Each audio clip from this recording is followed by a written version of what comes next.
जय हिंद मेरे प्यारे साथियों। संयुक्त राष्ट्र मानवाधिकार उच्चायुक्त ने भारत में अल्पसंख्यकों के बारे में चिंता जताई। सरकार ने अनुचित बताया।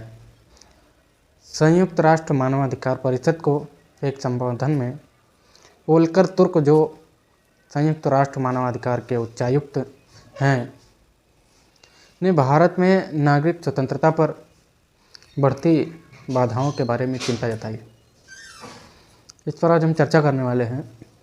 4 मार्च सोमवार को परिषद को संबोधित करते हुए तुर्क ने एक खुले और समावेशी वातावरण को बढ़ावा देने की आवश्यकता के बारे में बात की, खासकर जब देश आगामी आम चुनाव के लिए तैयार हो रहा है। उन्होंने भारत के धर्मनिरपेक्षता और लोकतांत्रिक लोकाचार के इतिहास को स्वीकार करते हुए शुरुआत की और आगे नागरिक स्थान पर बढ़ती सीमाओं पर अपनी चिंता व्यक्त की।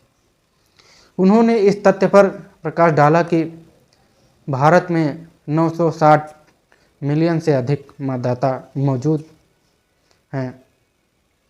यह बहुत बड़ी घटना होगी। उन्होंने भारत में मुस्लिम विरोधी और अल्पसंख्यक विरोधी घृणा भाषण पर बढ़ती चिंताओं पर भी प्रकाश डाला। 960 मिलियन मतदाताओं के साथ आने वाला चुनाव पैमाने में अद्वितीय होगा। मैं देश की धर्मनिरपेक्ष और लोकतांत्रिक परंपराओं और इनके महान विविधता की सराहना करता हूं। हालांकि मैं नागरिक क्षेत्र पर बढ़ते प्रतिबंधों से चिंतित हूं।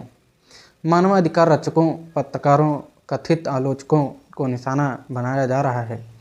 साथ ही अल्पसंख्यकों, विशेषकर मुसलमानों के खिलाफ नफरत भरे भाषण और भेदभाव से भी नवाजा जा रहा है।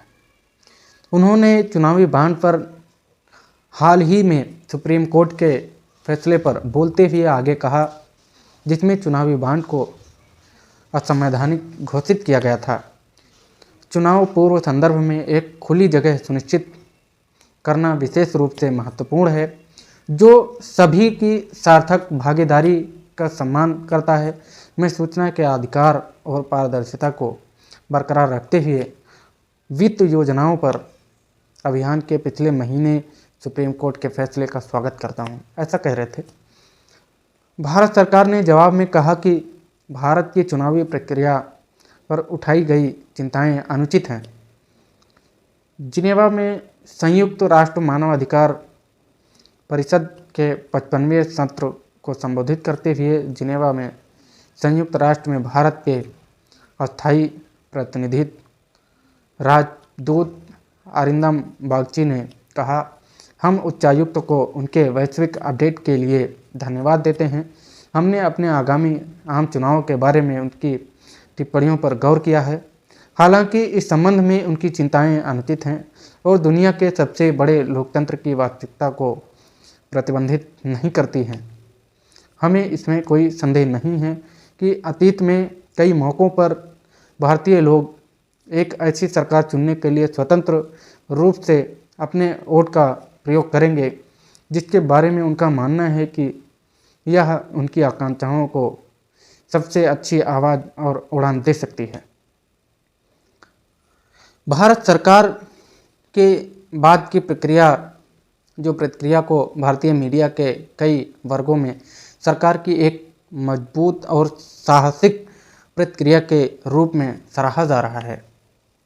8 फरवरी को ह्यूमन राइट्स वॉच यानी HRW ने कहा कि भाजपा के नेतृत्व में वाली भारत देश में विदेशी फंडिंग, कानूनों का अपमानजनक उपयोग कर रही और निराधार वित्तीय जांच कर नागरिक समाज संगठनों को अनुचित लक्ष्य बनाने के लिए विभिन्न रणनीति का उपयोग कर रही है।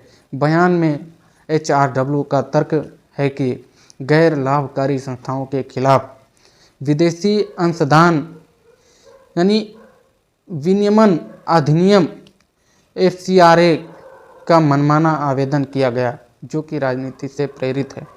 बयान में तर्क दिया गया कि ऐसे उदाहरण और कानूनों का दुरुपयोग भारत के लोकतंत्र को कमज़ोर कर सकता है। ये सब यूं ही नहीं कहा गया, कुछ तो सच्चाई है। लोगों ने अपनी चिंताएं जाहिर की। आप सब अपना ख्याल रखें। जय हिंद, जय भारत।